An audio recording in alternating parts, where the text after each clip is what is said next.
Assalamualaikum warahmatullahi wabarakatuh. Sebelumnya, saya ucapkan terima kasih kepada Ibu Sri Haryati Mkom yang telah memberikan kami kesempatan untuk menyampaikan materi proyek kali ini yang membahas tentang cyber sabotase dan extortion. Sebelum kita mempresentasikan final project mata kuliah Etika Profesi Teknologi Informasi dan komunikasi hari ini, izinkan saya memperkenalkan dahulu anggota kelompok kami. Yang pertama, ada Dehit Basta dengan NIM 11210350, yaitu saya sendiri. Kemudian ada Acem Santika Sari dengan NIM 11210184, Anggun Nurjana dengan NIM 11210210, dan Rizky Rohmanto dengan NIM 11210351. Baik, langsung saja kita mulai ke materinya. Yang pertama ada pendahuluan. Cyber sabotase merupakan tindakan yang bertujuan untuk merusak, mengganggu, atau menghancurkan sistem komputer, jaringan dengan cara yang tidak sah. Contoh cyber sabotase termasuk serangan distributed denial of service atau biasa disingkat DDoS yang bertujuan untuk membuat pengguna tidak dapat mengakses situs atau layanan online, dan penyebaran malware yang dapat merusak atau menghapus data penting sistem. Apa itu cyber sabotase dan extortion? Cyber sabotase adalah pelanggaran yang dilakukan dengan pengganggu atau menghancurkan data, program, atau aplikasi. Virus atau program tertentu biasanya digunakan untuk melakukan kejahatan ini pada komputer atau sistem jaringan komputer yang terhubung ke internet. Menyampaikan data pada program atau sistem jaringan tersebut tidak dapat digunakan, tidak berjalan sebagaimana mestinya, dan tidak berjalan sebagaimana yang diinginkan. Kemudian cyber extortion atau pemerasan siber, yaitu tindakan yang melibatkan serangan atau ancaman terhadap sistem komputer, jaringan, atau data dengan maksud memeras korban untuk mendapatkan keuntungan finansial atau lainnya. Pemerasan siber sering menuntut tebusan untuk menghentikan serangan, memulihkan akses, atau menghindari publikasi data yang dicuri. Kemudian ada pemerasan siber. Pemerasan siber adalah serangan atau ancaman terhadap sistem komputer atau data dengan tujuan mendapatkan keuntungan finansial.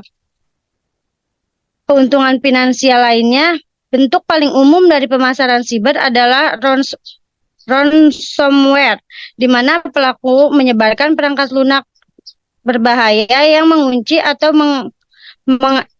enskripsi data korban dan menuntut pembayaran tebusan untuk membuka kunci atau memberikan akses kembali ke data. Selanjutnya, kajian teori perlindungan hukum bagi korban tindak pidana cyber sabotase dan extortion. Yang pertama ada definisi dan jenis tindak. 1. Pidana cyber sabotase merupakan tindakan merusak atau mengganggu sistem komputer jaringan atau data yang bertujuan untuk menyebabkan kerugian pada pihak lainnya. 2. Cyber extortion merupakan tindakan pemerasan melalui ancaman untuk melakukan atau menghentikan serangan cyber, seperti ransomware, dengan tujuan mendapatkan keuntungan dan finansial maupun lainnya.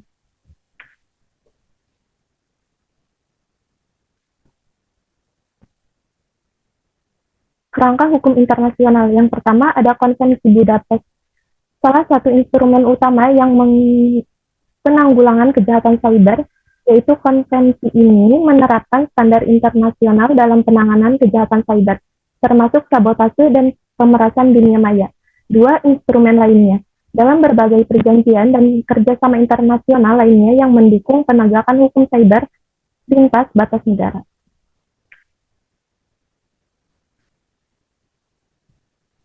Selanjutnya, kerangka hukum internasional. 1. Undang-Undang ITE dalam Undang-Undang Nomor 11 Tahun 2008 tentang Informasi dan Transaksi Elektronik yang diubah oleh Undang-Undang Nomor 19 Tahun 2016 adalah dasar hukum utama di Indonesia yang mengatur kejahatan cyber, termasuk cyber sabotase dan extortion. 2. Pasal 30 sampai 32 mengatur tentang akses ilegal dan gangguan terhadap sistem komputer. 3. Pasal 27 ayat 3 mengatur tentang pemerasan dan pengancaman melalui media elektronik.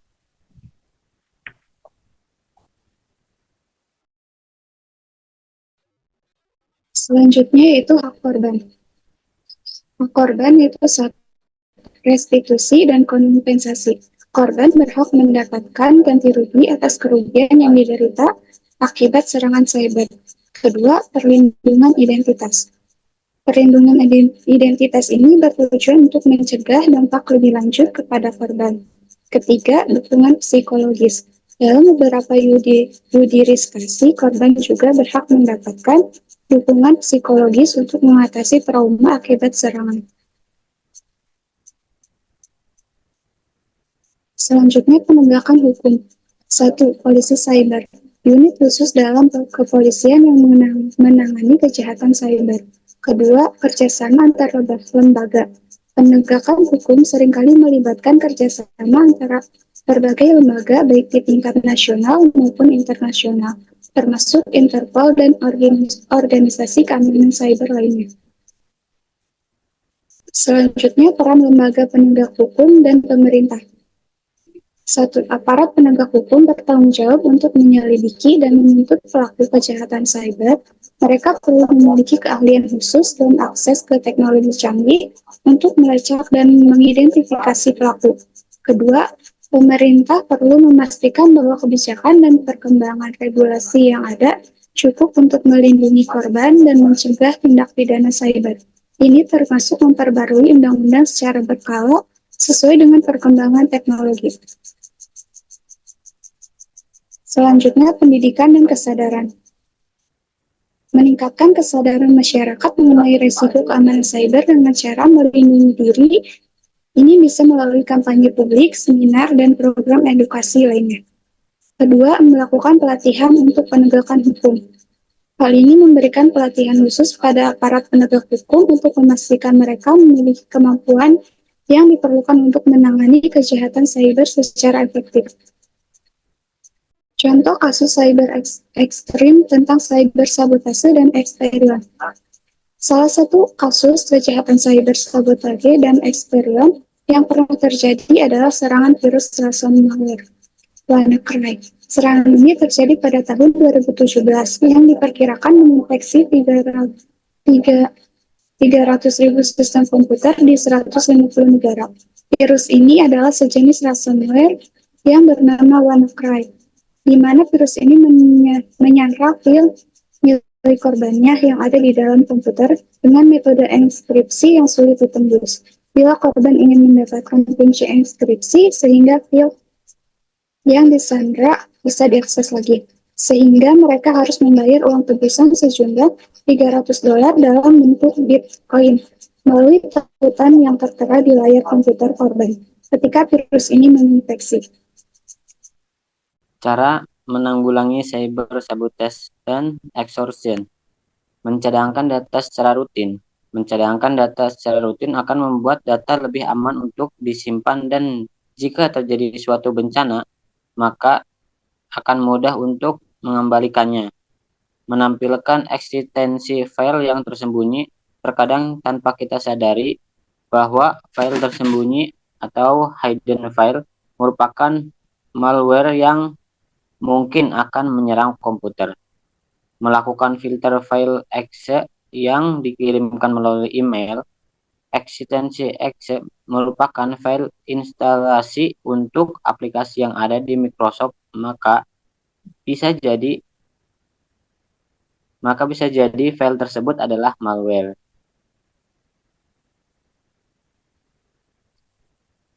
Dasar hukum tentang hukum cyber sabotage dan extortion.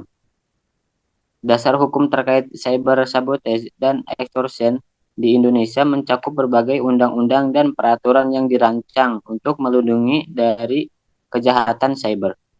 Berikut adalah beberapa dasar hukum utama. Yang pertama, Undang-Undang Nomor 2 Tahun 2008 tentang Informasi dan Transaksi Elektronik (UU ITE). Nomor 2, Undang-Undang Nomor 19 Tahun 2016 tentang perubahan atas UU Nomor 11 tahun 2008. Dan yang terakhir, Undang-Undang Hukum Pidana KUHP.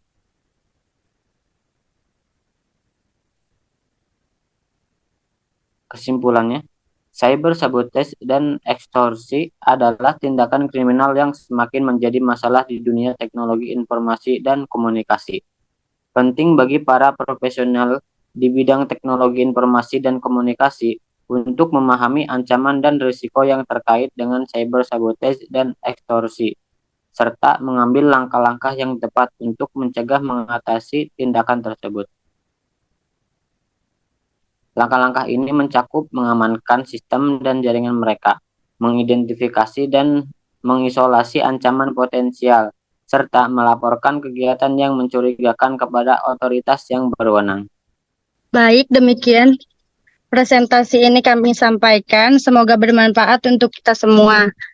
Kurang lebihnya mohon maaf. Billahi taufiq wal hidayah. Wassalamualaikum warahmatullahi wabarakatuh.